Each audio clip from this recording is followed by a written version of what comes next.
That's the whole idea. Yeah. Okay, so Bismillah ar-Rahman ar-Rahim. Right, Hadith 18.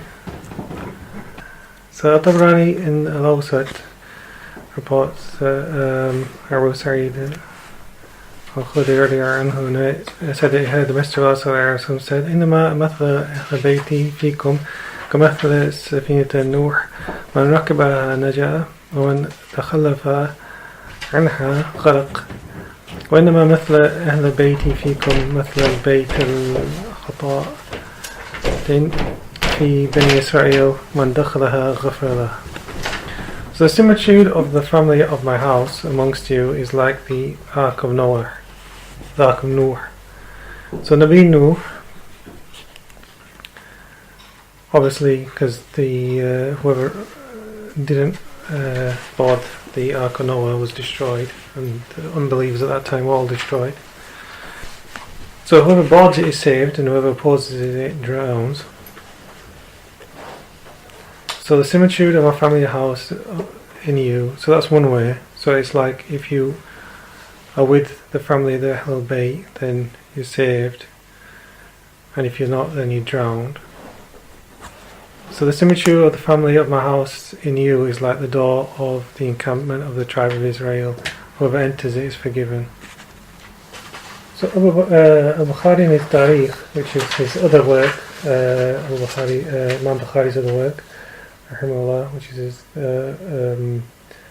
work in history, and he did like Adab al-Mufrad as well, also another work on history as well. So he reports that Hassan ibn Ali who narrates the Messenger of Allah said, لكل شيء أساس وأسس الإسلام حب أصحاب رسول الله صلى الله عليه وسلم وحب أهل بيته.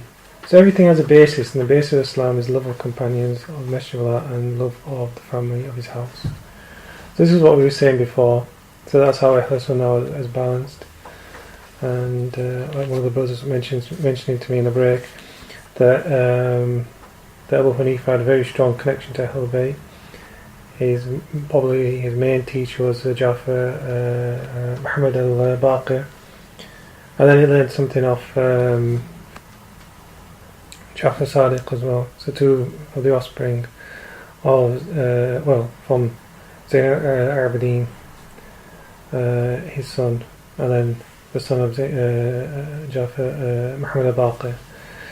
He also had bay'ah with Zayd al-Shaheed as well. So Imam Abu Hanifa had quite a very strong connection with Ahl Al Bayt.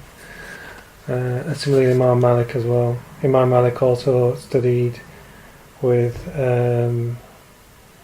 Jafar Sadiq, and he also is reported in Shah that one of the Abbasid rulers made some, I don't know what happened, but he actually did give him like some punishment with a whip, and he basically said that every time that whip was raised, he'd forgive him. So every time he got lashed, it was something maybe, I don't know, maybe a certain amount of times, but every time he was lashed, Imam Malik said he forgave him because he didn't want to come to see Rasulullah and have this. So the Ahl Al Bayt had something to do, even though the Abbas they weren't as strong as the offspring of Fatima Ali. That is another point as well, because some people do come up and say, well, okay, there's Ahl Al Bayt and he's become non-Muslim, for example. So if that occurs, that what's actually happened is there's some sort of problem in the lineage somewhere. So either there's some sort of problem in the lineage, maybe that one from one side, maybe they'd married someone who wasn't Ahl Al Bayt, for example, and then they continued on like that. I think there are some families who do that, who marry outside Ahl Al Bayt, and then they still say, well, their following offspring is still Ahl Al Bayt. That doesn't work really, as we explained before. But the ones that come from Ali and Fatima, they're the ones that are protected from disbelief. So And it's also that Sheikh Yusuf said in the book that the Ahl Al Bayt, when they're resurrected, forgiven, because what happens is they get all their sins in this life purified by the calamities and things like that happen to them as well. And then Imam Shafi had quite a strong connection to Ahl Al Bayt as well. He was accused of being Shia as well. Imam Ahmed was sided on Imam Hussein's caliphate against the governor. They sent the army to martyr him. So there's a very strong connection with these early all the madhabs, all the Sunni madhabs, to strong connection to Ahl Al Bayt. So it wasn't just it's run throughout the history of Islam. So Hakim reports that Jabir radiallahu anhu, that the Prophet Mr. said, لكل بني عصابة فينتمون إليهم إلى بني فاطمة فإنها وليهم وعصبتهم. So every tribe has an ancestry that they belong to, except the tribe of Fatima, as I am their patron and their ancestry. Because that is the exception, really, because one of the hadiths, there was the hadith about the cloak, and what happened was that the ayah about the Ahl Al Bayt was revealed, and then the Prophet ﷺ took his cloak and then put Hassan and Hussein on his legs, and then had Fatima and Ali with him, and then he put the cloak around them and said, "Oh Allah, these are the family of my house." And so, even if someone says, "Well, okay, the beginning of the lineage does come from a woman," but that's because they were all considered Ahl Al Bayt. So Ali was also from the family of the house as well. So Tabrani and Yusuf reports that Jabir, may Allah be pleased with him, heard that Umar ibn al-Khattab who said, when speaking to people after marrying the daughter of Ali, he said, "Do not blame me because I heard the Messenger of Allah say, يقطع يوم القيامة كل سبب ونسب إلا سببي ونسبي." So every ancestry and lineage is severed on the Day of Judgment except my ancestry and lineage. And so what happened was, the story was that Umar ibn al-Khattab married one of the daughters of Ali, and that was the reason that he did that. And this also refutes the Shia, the saying that the four caliphs were against them and things. We don't believe in that sort of things. They didn't usurp anything.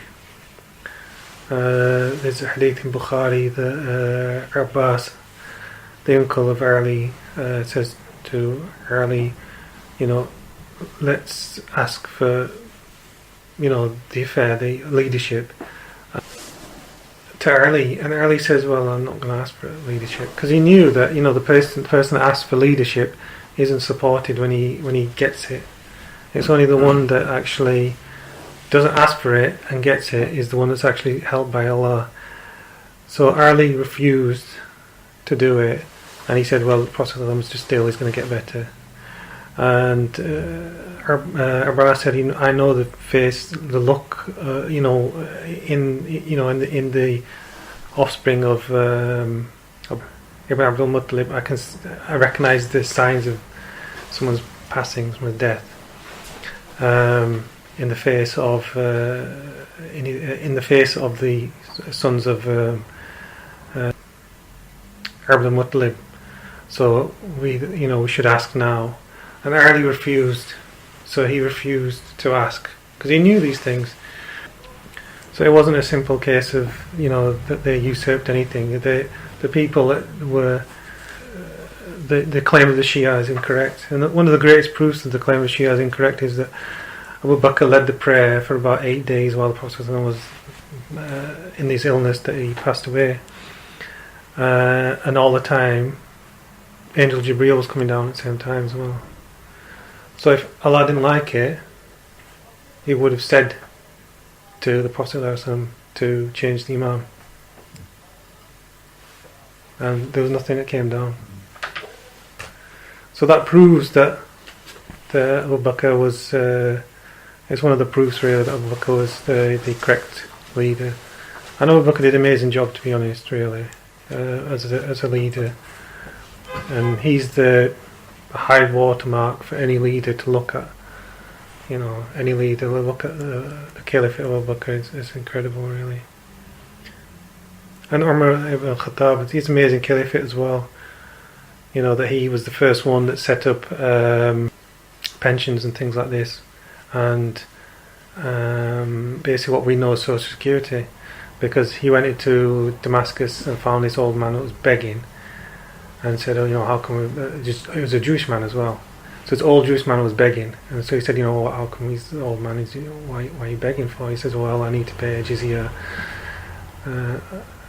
And then he admonished the leader and said, "Look, you need to be looking after these old people now. They can't work." So then they enriched him, gave him some money and things like this, and then he also gave money to children as well and things like this. So all this sort of stuff that we take for granted here was started by one of the Sahaba, and that's one, you know, really one of the proofs of the Prophet ﷺ is to look at the people he made, and it's enough really just to look at Umar ibn al-Khattab and, you know, the complete change in that personality from someone who didn't like Islam to one of the greatest leaders of that has ever, you know, that ever existed really, in, you know, throughout human history. And they had descriptions of the, you know, Sahaba in the books of the Christians and things like this. And one of the proofs for that is that when Sahaba went to Jerusalem and a place like this, Quds, they agreed to surrender, but they said, "Look, we're going to send this guy, and he's going to have this," and he said it has to be Umar, and they had a description basically. And Khalid ibn Walid, who was similar to Umar in terms of, you know, physicality, he sort of put that on, and then he tried to come and say, "Look, you know, sort of surrender to me," but they didn't accept it. And it was only when Umar went there, then they saw him, they had a description of him, and then they matched all the description that he had so much patches on his garments and things like this, and all this sort of stuff. So they had a description of Sahaba in their books, which is very interesting. So Al-Hakim reports that Anas ibn Malik who narrates in the Messenger of Allah sallallahu alaihi wasallam, "Wa'adni Rabbi fi Ahl Al Bayt man أقرأ منهم لله بالتوحيد ولي بالغ أنه لا يعذبهم."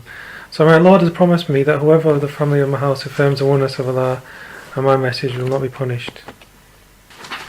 So that's good. It's good. So Ibn Jabir, Ibn Jarir, the famous Quranic commentary commentator, reports that in his Quranic commentary from Ibn Abbas about the speech resulting, وَلَسَوْفَ يُعْطِيكَ رَبُّكَ فَتَرْضَىٰ, your Lord will give you that which pleases you. So he said, from the pleasure of Muhammad is that none of the family of his house enter the fire. And I think it does also, different commentaries also talk about that none of his ummah, none of his nation will enter the fire as well. But some obviously might go in to hell as a purification, but eventually their final destination of a Muslim will be paradise, inshallah. But they might go into hell for purification of their sins for a certain period of time, but then eventually they will be taken out. So see, again, the reference for that is not 95.1, it's 93.5. 93.5? Yeah. Alright, thanks. Okay, thanks. So Al-Bazar, Abu Ya'la Al-Qulini, Al-Tabrani, Ibn Shah report Ibn Mas'ud, that from Ibn Mas'ud anhu, said, the Messenger of Allah said, "Inna Fatima qad hasanta farjaha fa ahram Allah wa dhurriyata min ar-nar." So Fatima radiallahu anha has protected her private area, so Allah forbade her offspring, Shion, from entering the fire.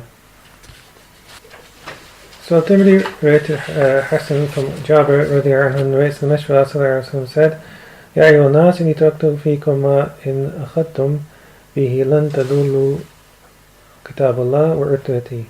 So it's similar to the other hadith we covered. So people, I left in you that if you should adopt, you should never go astray. The Book of Allah and my Shion. Shion is like offspring. But it's just a fancy word just to make you look in a dictionary. Al-Khattab in his Tariq reports that Ali anhu narrates that the Messenger of Allah said, Shafa'ati liman ahabba Ahl Bayti. So my intercession is for those who love the family of my house.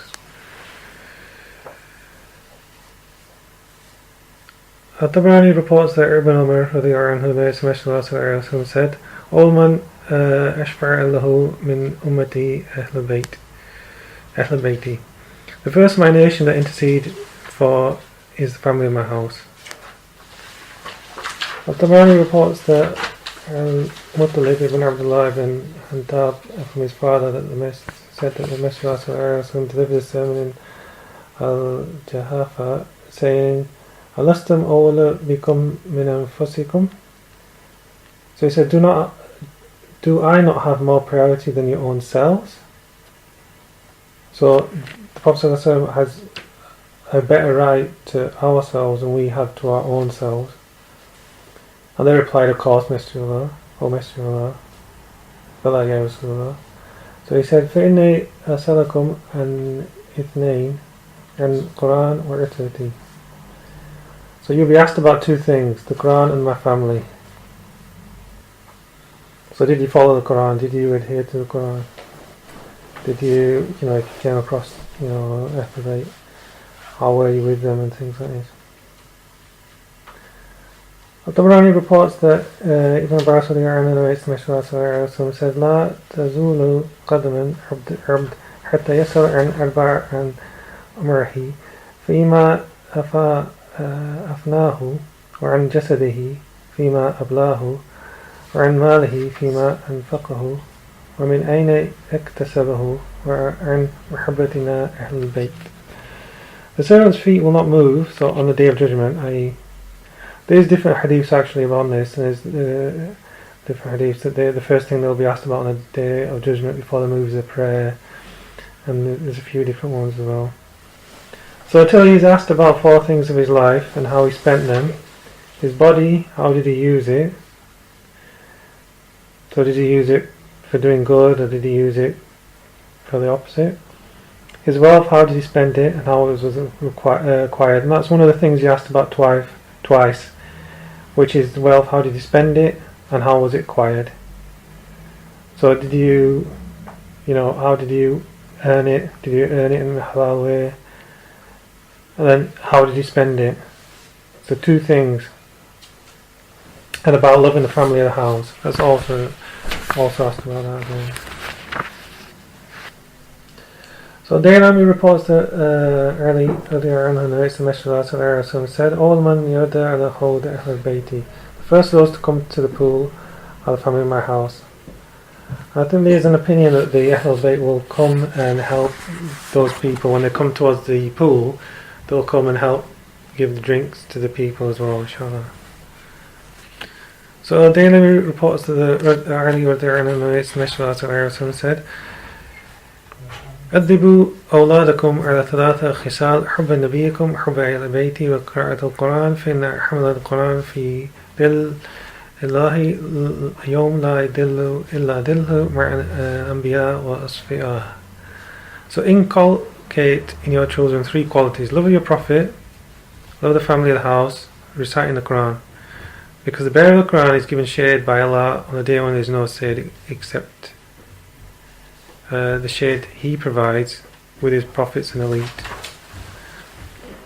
So these are the three important things: loving the Prophet, loving the family of the house, and reading Quran, recitation of Quran. These are three very simple things. Any parent can teach, their child about these things. And when the kids grow up with these things, it's very good. Would you say it's a good idea for kids to teach them, the seerah really lightly at a young age, or how do you do that practically with a child? That's a good question, really. They need to know about the Prophet, really. They need to know something about the Prophet. So they need to know, maybe not cover things like battles and things like this. Maybe some other things. But I think even sometimes some kids, they do get inspired by battles and things. Like stories. But the main thing is the character of Prophet ﷺ. That's the main thing. So what was Prophet ﷺ like with certain things when certain things happened, and they need to have like a real connection with the Prophet ﷺ, and that will benefit them a lot, really. And if a parent does that, he's done a great deal of good to his child. If that's all he does, he just get the child's connection to the Rasulullah, and if he's done that, then he's done a great deal of good to that child. What about the reciting Quran? The Prophet and the love for the Prophet, stories would be a way, and you pick the stories. But how would you get him to have a love for reciting Quran? Well, the thing is, for the children, they need to see the adults do it. When a child sees an adult doing something, he's been taught. So I remember working in a madrasa once, and then I'd taught the kids this and that and whatever. But one of the things they picked up from me straight away was how I caught a wasp. I caught a wasp and put a plastic cup over it and caught it and put some piece of paper and chucked it outside. And then they saw a wasp in I came a bit late, and I saw they saw a wasp, and they got a plastic cup, put it straight over.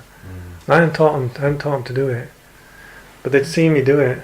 So they have to see the parents reading the Quran and things like that. So if they don't, maybe have like Quran time in someone's house. Like I think someone local, he does that with his kids and gets them up for Fajr and things, and then says, okay, we're going to read Quran for 10 minutes, something like that. So they all have a nice sort of thing, and they've grown up like that. So I think in where is it? In Yemen. There's examples of this all over the Muslim world. But in Yemen, like from Maghrib to Isha, they have that special time which is just for Quran, and they just stop everything and all they just do is they go in the mosque and just read the Quran. That special time like that, and they do the same in Morocco. They have you can go and hear Quran after Fajr, before Fajr, after Maghrib and Asr time. So they'll do like a juz, and then they'll repeat the same juz and then do like that. They have a funny way of doing it. Someone explained it to me, and I was like, that's confusing. I think they do one day they repeat yesterday's one the next day, and then the next day they repeat the other one, and then the next they repeat. I was like confused. But I think each community has got something like that, So, but I think the kids learn just by seeing you do something. When they see the parent do something, that's it. You've taught them already. So leaf 32. Al-Bayt reports that Ali narrates and Rasulullah said, أثبتكم على الصراط أشدكم حبا لأهل البيت وأصحابي. So the firmest of you upon the traverse. The Sirat is there's a few actually. Sirat is one of the main ones, which is it'll be a path. Typically it's called path, but it's like the path that's over hell. And there's a couple of different ones. There's one that's when we all get resurrected, we'll be sent. We'll go to a plane, an open, flat plane, to be judged on that plane. But on that plane, there'll be a pathway there, and then there'll be a pathway of going to hell. Well, it'll go over the back of hell to paradise. But the people who are hypocrites or the disbelievers will go into hell, fall into hell. So the firmest of those is he who has intense love for the family of my house and companions. So that will affirm him on there. So Daylami reports that early narrates the Messenger of Allah said, "Arba'a lahum shafa'a yawm al-qiyamah makrama لدرياتي وقاضي لهم حوائج وسعي لهم في أمورهم وعندما اضطره إليه ومحبة لهم قلبه ولسانه." So 4 kinds of people will attain an intercession of Day of Judgment. He who honours my offspring, someone who assists their needs. So just a bit of a point that this is coming up, because in the old days what used to happen is the caliph used to look after the family in the house. He used to get a portion of the money that the public funds got, so they were looked after, so they didn't have to work basically. That's how they was in the old days. But unfortunately we don't have a caliph anymore, and so they have to work and things like this, and then they got involved in the dunya, and then they got away from deen, and that's really what's one of our problems. I mean, the Jews know that one of the strengths of the Islam is through the Ahl Al Bayt as well. So the Ahl Al Bayt, some scholars have said, well, the Ahl Al Bayt can take zakat because they don't have any other means, for example. But generally, you shouldn't give zakat to Ahl Al Bayt. You can give him a gift. So for example, you know Ahl Al Bayt and he's struggling, then you can give him a gift, for example. There's nothing wrong with that. But giving zakat is still classed as something that we shouldn't do, really, because it's the awsakh and nas, which is the thing that the people, when they've given it, it's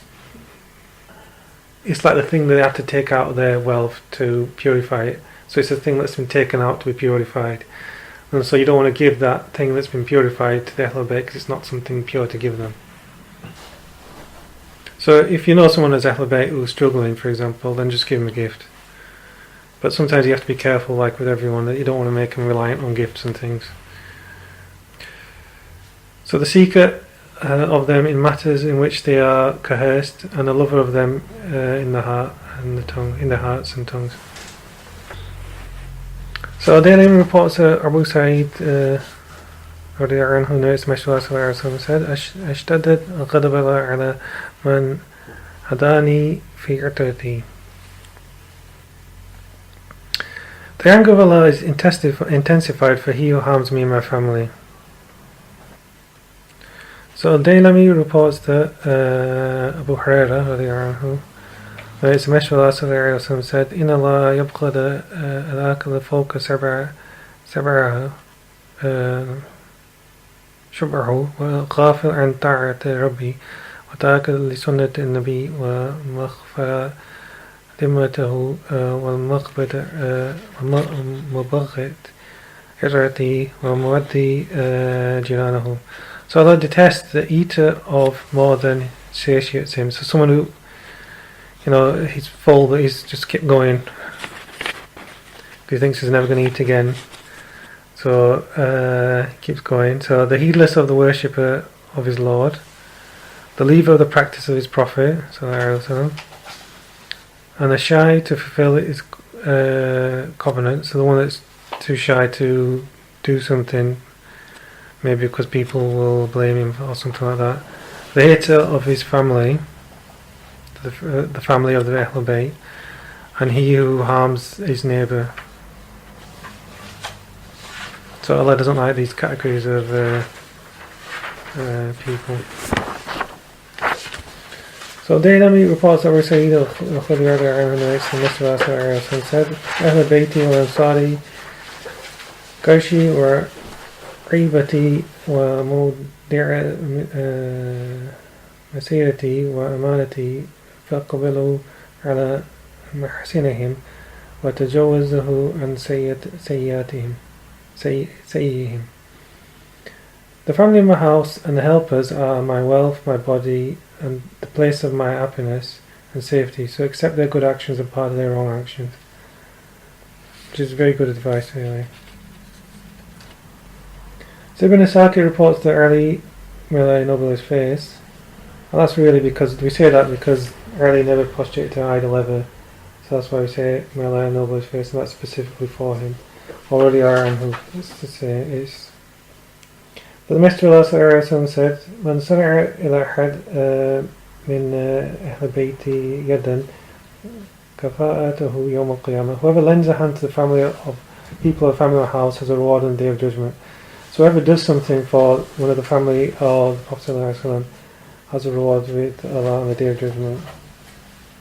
You know, if he's done something because he loves the Prophet ﷺ and he does something for one of the Ahl Al Bayt, and it's one of the good things, because when Rasulullah ﷺ sees that action, he's going to be very pleased, and obviously Allah will be very pleased as well. So Tirmidhi, Hakim and Bayhaqi in short report that Aisha anha in today's report. So this is probably the reason why it's raised was because it's she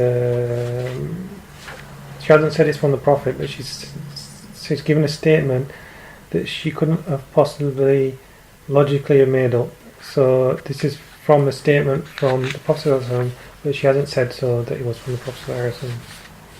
So 6 are cursed by Allah. So Sabatun la'anahum Allah wa kulli nabi mujab زياد في كتاب الله ومكذب بقدر الله ومسلط بجبروتي فيعد بذلك من أدل الله ويدل من عز الله ومستحيل لحرمة الله ومستحيل عن عترته وما حرم الله وتارك سنتي.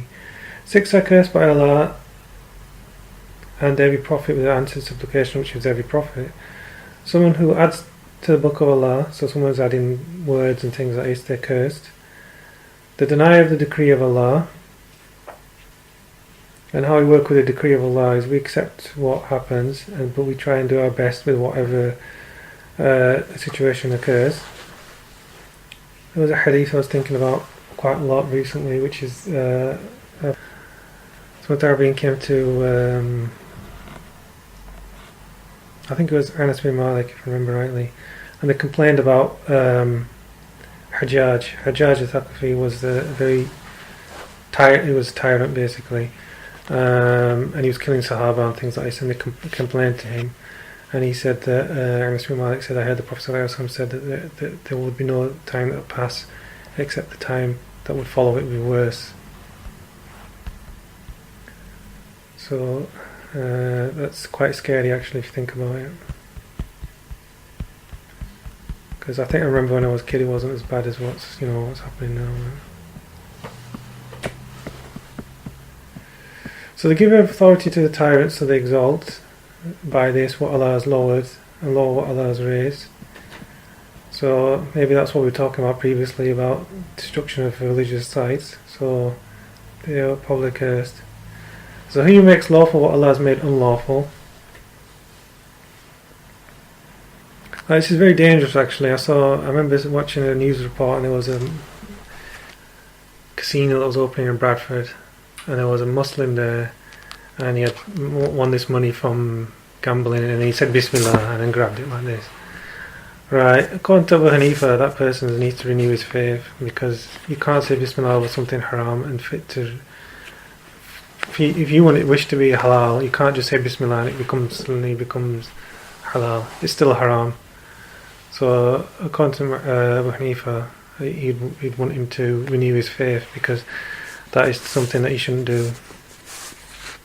What about on that same theme, that people who eat some haram meat, if they say, oh no, you say Bismillah, it's fine, and they eat it, would that, according to the Hanafis, they need to renew their faith?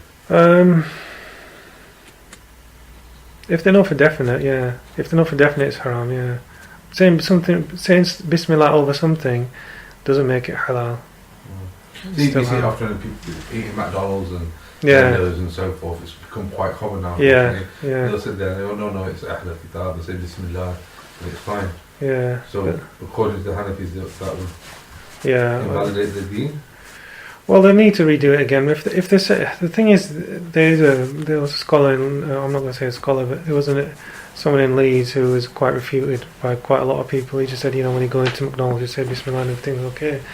This in itself really is ridiculous. Really, itself is ridiculous, because we obviously know that places they fry everything in the same in the same oil. So even if, say, like, I don't know, something's okay there, like fish, fillet of fish, for example, because it's all fish, but it's still cooked in the same oil. Yeah. So this is, I mean, it's quite dangerous. A lot of people do it. I would generally say it would only be for someone, because we take the more lenient opinion of the Asharis, which would say they've done something haram. We'd say that, we'd give that dispensation for them, because otherwise it's going to cause a bit of a problem. So we just say they've done a haram thing. Yeah. I mean, the problem is, if you go to the Muslim world, like if you go to Saudi, for example, they have it's probably the best places to eat. I mean, it's halal because they won't allow anything that's not halal. Well, you hope that and it's clean, and it's clean. And if you eat in, like, you know, the Pakistani places or the Indian place, I think mostly Indian, aren't they? Mostly, there's quite a lot of Indians in there. Quite a lot of it's, you know, oh, that guy didn't finish his meal, I'll just put it back in the Andy and then we'll give it to the next person. So, and then, yeah, and so it's kind of, you know, there's a certain standard with them, so it's a bit of a problem, really. That's why I take the opinion, which is that they have to know it. If they don't know it, then they're forgiven. So that's why we take the Ashari opinion. I think it's better, really, but we still consider it as a sin. And the other one is to deem something lawful to do against my family that Allah has made unlawful. So if someone thinks it's okay to slap around someone with Ahl Al Bayt, for example, for no reason, then that's obviously something that curse. And if Allah curses someone, then that's it, really. It's a big problem. The prophets curse people, and that's a big problem. They're not going to escape it until they repent quite heavily for it. Al-Hakim in his Tarikh al-Dainam report, Abu Sayyid al-Khudri radiallahu anhu, Nabi sallallahu alayhi wa sallam said, ثلاثة من حفظهم هن حفظ الله له دينه ودنياه ومن ضيعهما هنا لم يحفظ الله له شيء حرمة الإسلام حرمتي وحرمة رحمي. So three things: whoever guards them, Allah protects their religion and their world, and if he discards them, Allah will not protect him at all. The sacredness of Islam, my sacredness, well, that's obvious, really, now that the Prophet ﷺ is, you know, there's certain things that people have written which they shouldn't have written, and the sacredness of my family. So unfortunately, a lot of people have discarded that a little. So Dailami reports that Ali ibn Talib narrates from Messenger said, خير الناس العرب وخير العرب قريش وخير قريش بنو Hashim. So the best people are the Arabs, the best Arabs are Quraysh, and the best of Quraysh and the tribe of Hashim, i.e. the family of the Prophet. We've still got should we go through the conclusion as well? We've got time, haven't we? It's up to you. If you want to finish up with about half an hour. Can I pose a question? Yeah. You know, you mentioned at the beginning, Ahl Al Bayt, in the Hanafis, it considers 5 families. Yes. The family of Ali radiallahu anhu. Yeah. Oh, sorry. You got Jafar Diyar anhu. Okay, did it? Jafar was the brother of Ali radiallahu anhu. Yeah. Yeah. Aqil. Who's Aqil? Aqil is son of Abu Talib, and Harith, son of Abdul Muttalib. Probably.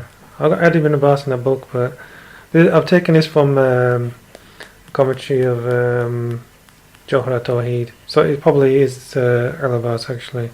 It does have Ibn Abbas in there, but it's probably Al Abbas, because then that covers his sons as well. Who's the other one, sorry? The 5th one?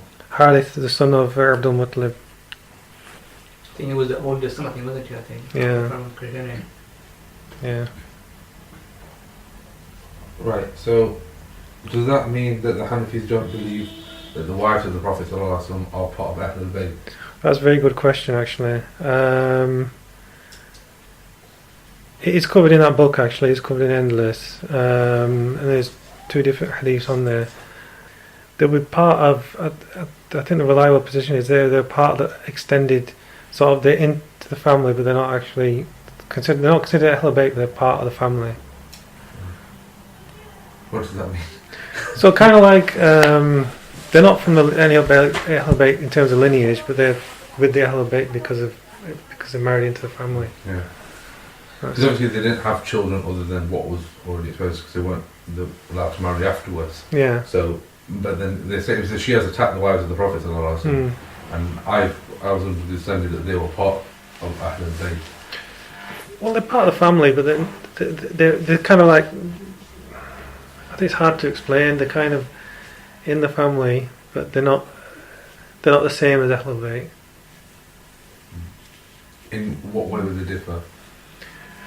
Because I think most of them were Qurayshi women, and there was 1 or 2 that were from other tribes and things, but they're sort of coming through marriage, sort of thing. So they're coming through that door rather than through lineage. So it's kind of like that. Does that make sense? Yeah, but I'm just trying to look at it from the perspective of would the injunctions be the same towards them? Would the level of the narrations that we've gone through, how we treat and respect the Ahl Al Bayt, would they be included within that, or would they have a separate maqam because they are our mothers? Well, they have their own. They have a special place. Obviously, the wives of the Rasulullah, and they have a special place in Islam because they're the leading ladies. But the like Fatima and Khadija, they're they're higher. They're higher because of the narration. Yeah, and then you'll have Aisha, and then the rest of the the wives of Rasulullah, and then some of the obviously the offspring as well. The female offspring of Rasulullah.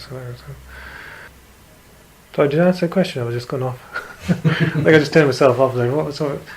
Yeah. Yeah. So it was. I think I've understood what you were getting at. Right. With that. So the way I take from that is that the wives are part of the Ahl Al Bayt, but they came in through marriage, not through their own lineage. Yeah. So they're slightly different to the Ahl Al Bayt, but they are still classed within that. Because that narration that you mentioned where Rasulullah sallallahu alaihi wasallam put the cloak over him, there was another one of the wives, was it Hafsa radiallahu anha, that was there, and she said, I want to come in. Yeah, that thing.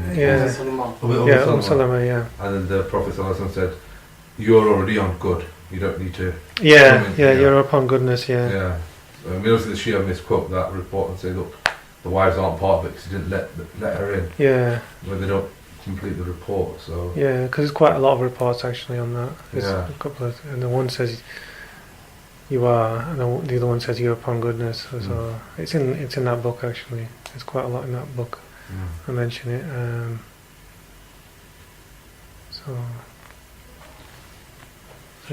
was going to ask. Yeah. Also, is that in terms of Aqidah, the family? Because in fiqh is it different in terms of giving zakah? Yes. Is it just the descendants from Ali and Fatima radiallahu? It's just if they're Ahl Al Bayt, then that's it. You can't give zakat basically. But it is an important thing. They do mention the Ahl Al Bayt generally in a lot of Aqidah books, really. It's part of the, Sunni Islam to respect the Ahl Al Bayt and respect the Sahaba. Because this is what differentiates from Shia and probably Khawarij as well. Because the way the Shia came, they originally were just like a political party in support of Ali. So it wasn't a sect. And then you had the Khawarij. Khawarij was the first sect because then they went, oh no, they started to cause problems, and then that's what sort of built up to the martyrdom of Uthman, a martyrdom of Ali, and then that was the first sect. And it was only after the martyrdom of Imam Hussein that the Shia started their own thing and they started their own beliefs and all this sort of stuff. But even there, they used to still be Shafis. In the old times, they were still Shafis because Imam Shafi was Talabi. He was from Abdul Muttalib, some of the offspring of Abdul Muttalib. So they used to be Shafis in the old days until they fabricated the Jafri madhab and other things that they'd made up, like as time went by, and then they made up all this other stuff, and it just got worse and worse. Really, they got further away, and then they just say crazy stuff now. Like Khomeini said crazy stuff in his books and things, and like wanting to punish certain Sahaba and. Yeah, exactly. So I don't know. It's created some of the stuff that's in there is, I can't believe it. Really. Is there any other questions? Or? Yeah, we'll just wrap it up, and I think it's alright here.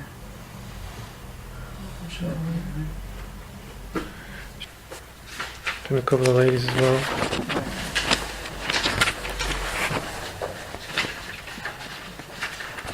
Was it too much for ladies? Yeah, I think my will finish off later. Okay. Not much anything about women reports. But to help with that, getting familiar with the names. Yeah. Should we just finish it off? Yeah. So if you get any questions, just ask. I'll just sit through it, inshallah. So Khadija radiallahu anha, Ali radiallahu anhu relates to the Messenger of Allah sallallahu alaihi wasallam. They heard the Messenger of Allah sallallahu alaihi wasallam say, خير نسائها مريم بنت عمران وخير نسائها خديجة بنت خويلد. So the best of women is Maryam, daughter of Imran, and the best of women is Khadija ibn Khuwaylid. This is obviously in considered their times, because everything about that's connected to Rasulullah was the best of all time. And if it's about other ummah, the best of what that was for that particular time, but anything that's connected to Rasulullah is the best of all time. So Abu Hurairah said Jibreel came to the Prophet ﷺ and said, "O Messenger of Allah, this is Khadija coming with a plate of sauce and food. When she comes to you, give her greetings from our Lord and me, and glad tidings of a house in paradise of stalks without uproar or pillars." So Khadija was sent salams from Allah. What else do you need? So Aisha said, "I'm not jealous of any of the wives of the Prophet ﷺ like the jealousy of Khadija. I did not see her, but he ﷺ used to mention her frequently.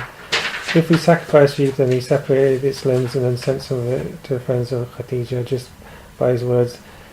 It was as if there was no other woman in the world except for Khadija." It's just true love.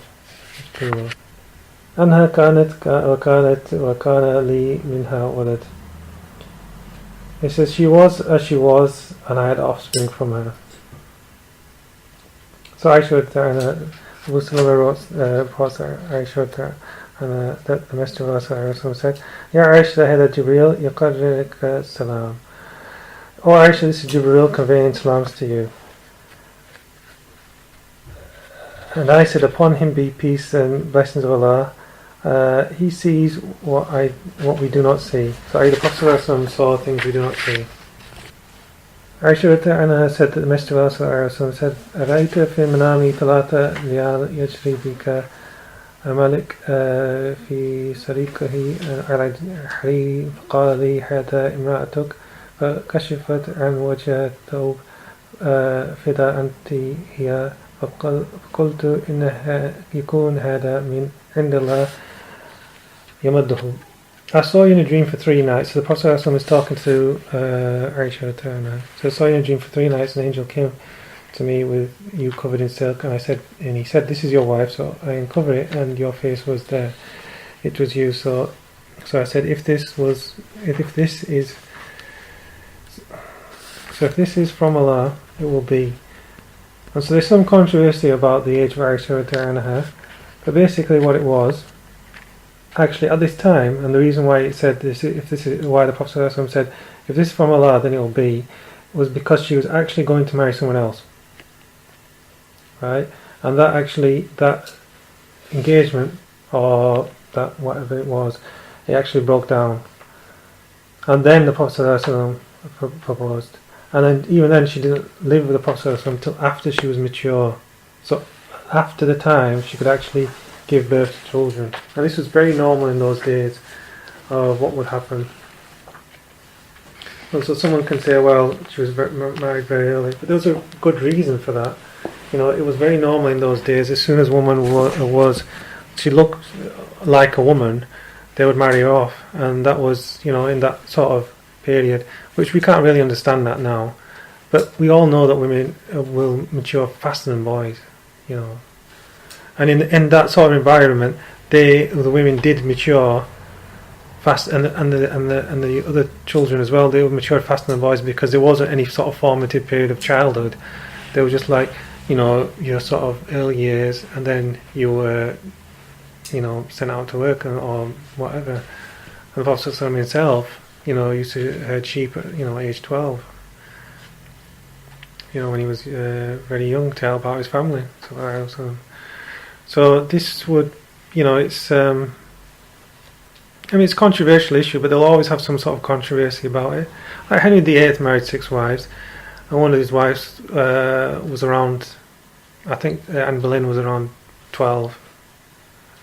So it wasn't, if you look at it historically, there was lots of women that were married, you know, early on. Particularly, you know, like King Louis married like a girl 9 and things like this, and so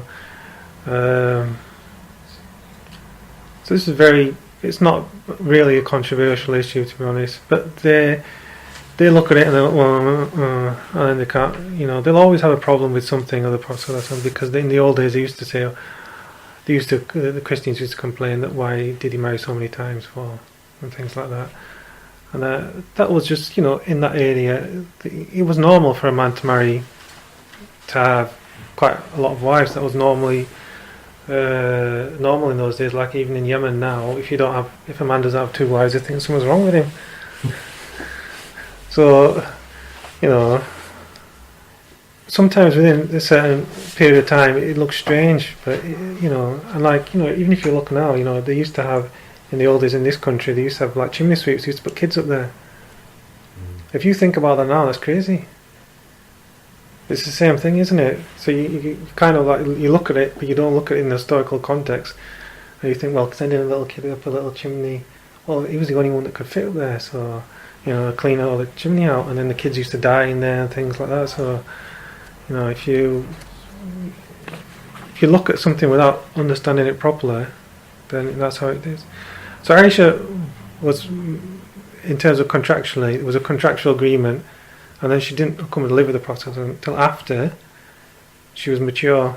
And there's different opinion about the age, and it goes from 6 to 15 and whatever. So I'll just say it's simple. The contract was before she was mature, and then when she was mature, she lived with the Prophet. Finish. There's no argument. No one can argue that. Just on that, because obviously there's a direct hadith which says 6 and 9. Yeah. Then ulama have differed on that. Yeah. From what I've heard, like 12 and 15. And, Yeah. And so what is the stronger opinion on that? That's what I'm saying. Yeah. That's what I'm saying. Because to me, there's so much disagreement, because they could be using different methods of calculating the age. So they could have used, like, I don't know, Roman way of using it, or they could have been using something like I don't know, maybe the pre-Islamic way of calculating ages, maybe. So the difference is 3 years in the two ones that I've heard. Yeah. So it's not that long. It's only like 6 or. So the beginning is either 6 or 12. Yeah. And then both of them offer a 3-year difference. So to double it for the first part and then have no difference in the second part would not be. It won't make sense to me. It doesn't make sense really, because even at Badr, she was at Badr, and the only people that could go to Badr were those who were 15. Yeah. So she was at Badr. So it should. Was that for males and for females at the age of 15? It was for males, and I think there was no one that could go there unless they were 15. So she must have been 15. Mm-hmm. She must have been 15. Because I can't imagine that Sayyidina Rasulullah would just give an exception for one of his members of his family. So she could potentially have been married at 12 and then not lived with the Prophet until she was 15, maybe.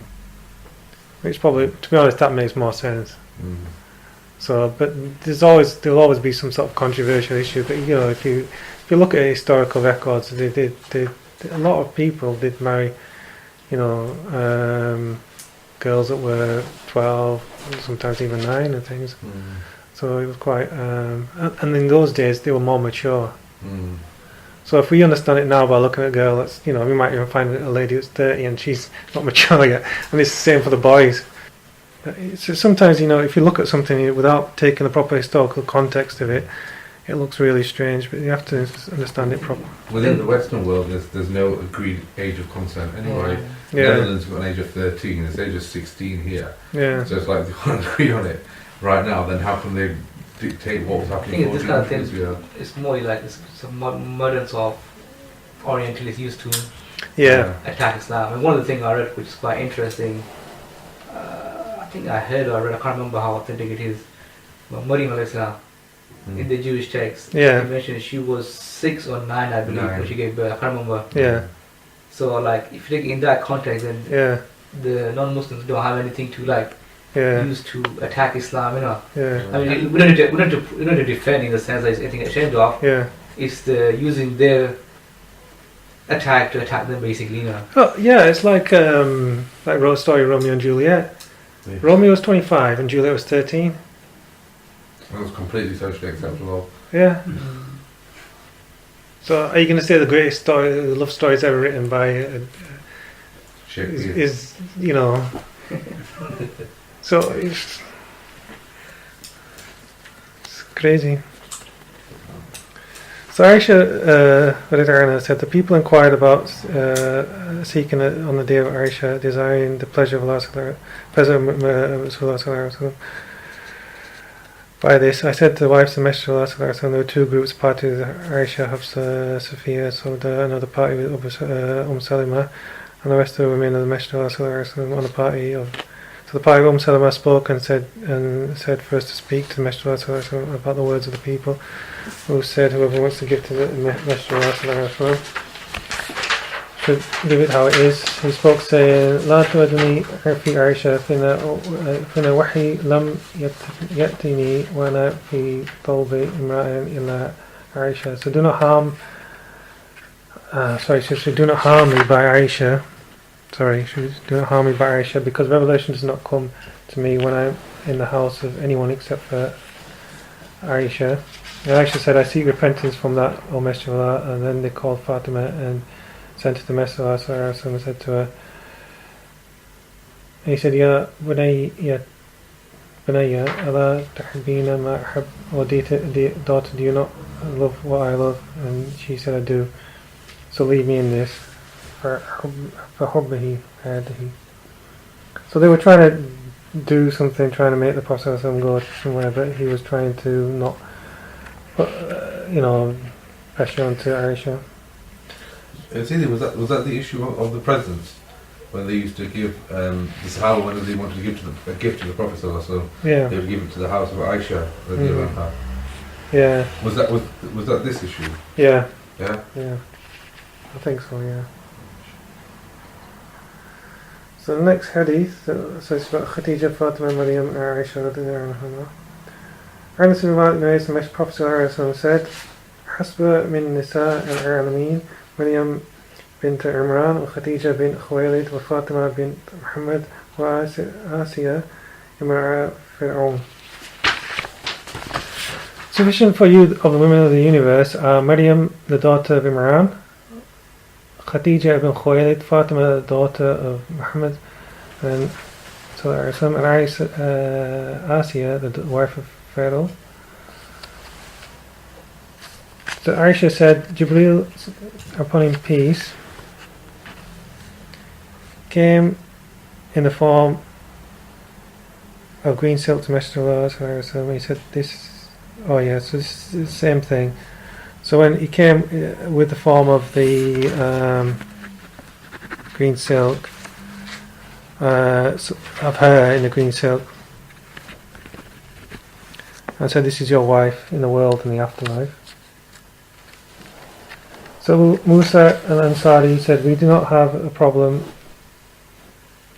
the companions of the Messenger of Allah, about hadith, but we would ask Aisha about it, and we only found knowledgeable about it." So when they differed, Abu Musa al-Ansari differed about hadith, they would go and ask Aisha. I mean, Abu Bakr did burn a lot of hadith because he had one night where he was terrified of narrating something that was incorrect, and he burnt a lot of his hadith. But I think Aisha, she memorised a lot of them. So that's why we don't have a lot of hadith from Abu Bakr, because he was a bit scared of narrating something that was incorrect. So Musa ibn Talha said, "I have not seen anyone more eloquent than Aisha." A Muslim said, "I've asked Saduq about Aisha's excellence in inheritance laws. He said, by him there is no deity, other deity, or Allah. I have not seen anyone of the leading companions of Muhammad sallallahu alaihi wasallam that they would ask her about inheritance." So that's inheritance, big thing, really. So Anas narrates that Messenger of Allah sallallahu alaihi wasallam said, "Fadla tharid ta'am ka fadli Aisha ala nisa." So tharid is like it's like mixed bread and meat dish. So it's quite a high, important dish. So they said the virtue of tharid over food is like the virtue of Aisha over all women. This shows how important she was. And that was one of the reasons why she was married when she was young as well, because when you're younger, you know that you remember things when you were younger. You won't remember when you're older. So that's why she was such a knowledgeable resource for the companions, and she would correct her companions, and she would correct Abu Hurairah as well. So Sophia, may Allah be pleased with her, Anas narrates, so when it reached Sophia that Hafsa called her a daughter of a Jew, she cried and went to the Messenger of Allah whilst crying. He said, "Ma yabtik?" Said, "Why are you crying?" And she said, "Hafsa called me daughter of a Jew." And the Prophet ﷺ said, "Innaka libna'a bani ibni nabi, wa in amma li nabi, wa innaka tahta nabi, faqim tafakhara alayk." So you were a daughter of a prophet. I think she was she was Jewish, but she was one of the lineage of it might have been Harun actually, maybe, I'm not sure. And it says your uncle, so she might have been from Musa. And he says your uncle is a prophet, so maybe referring to Harun.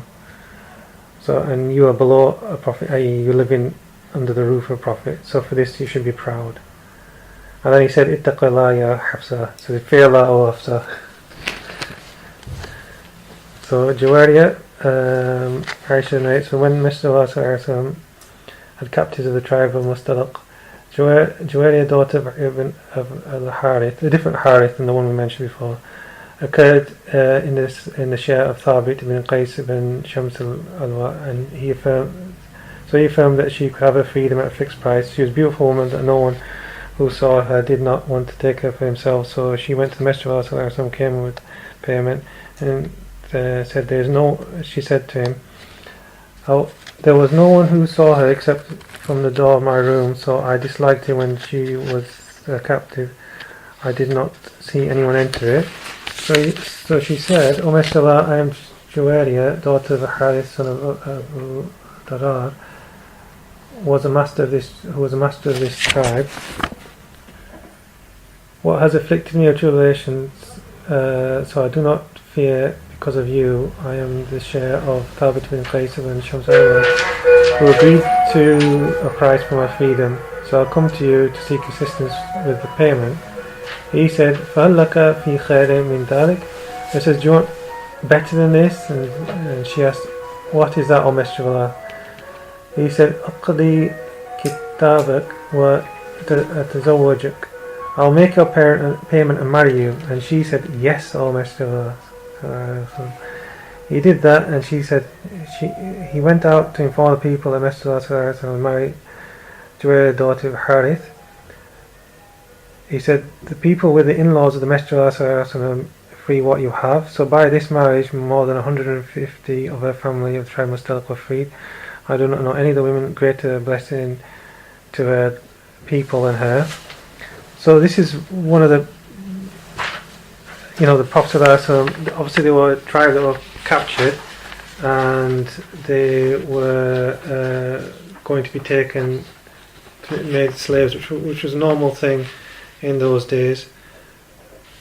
That when a tribe was captured, they were all taken, after some sort of treachery.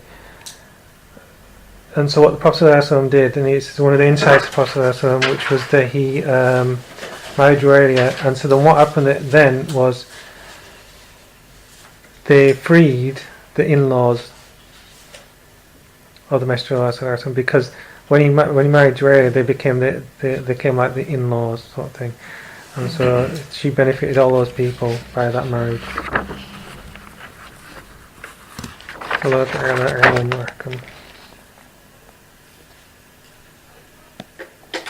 And that completes the 40. Any questions? I think we covered most of all the important points about Ahl Al Bayt, but as the brother was saying, that they have rights, and we they have rights to us. For us, we need to just be good to them. And for them, they need for us to be good, so we can see how we can be. And the Ahl Al Bayt have, they have things that are a little bit, strange from a lot of people. And the proper real Ahl Al Bayt don't get a lot of support nowadays. I mean, the thing that really confuses me a lot, and I think about it a lot, was the story about Sheikh Abdul Qadir Jilani, rahimahullah, the Sultan of the Awliya, when he came to Baghdad, finally after he got permission to come into Baghdad, that that the scholars at that time, and I don't know what else, they sent him a large container of water, and there was no possibility of anything else coming in, and you all probably heard this story. And then what he did is put some flowers on there, and then sent it back. And so so this story really sort of, it makes me think about it actually a lot, because if that was, and that time was the height of Islam, so if in the height of Islam they don't recognise someone who was the leader of the awliya, the great wali, which all the spiritual paths come through him somewhere, and they didn't recognise him, and the scholars didn't recognise that point, that's very, that says a lot, that some people will, they're still unfortunately blind to that. And so that's, I think about it a lot, and it disturbs me a little bit actually, but it also does give me some comfort actually sometimes. But if you have some bad things, just forgive the Ahl Al Bayt, because they're they might do something wrong to you, so just forgive them for the sake of Rasulullah. And then you've probably just raised your own rank a few degrees, because you've done something that Rasulullah would love you to do. So if you imagine you had some grandchildren, and then one of your grandchildren did something bad to someone else, and then the other child turned around and said to him, "I'm going to forgive you because of your grandfather." That's something that you'd be extremely happy about. And so and Rasulullah would be the same as well. Is there anything else? Before I take my headphones off. Yeah. Yeah. Alhamdulillah. Jazakallah khair.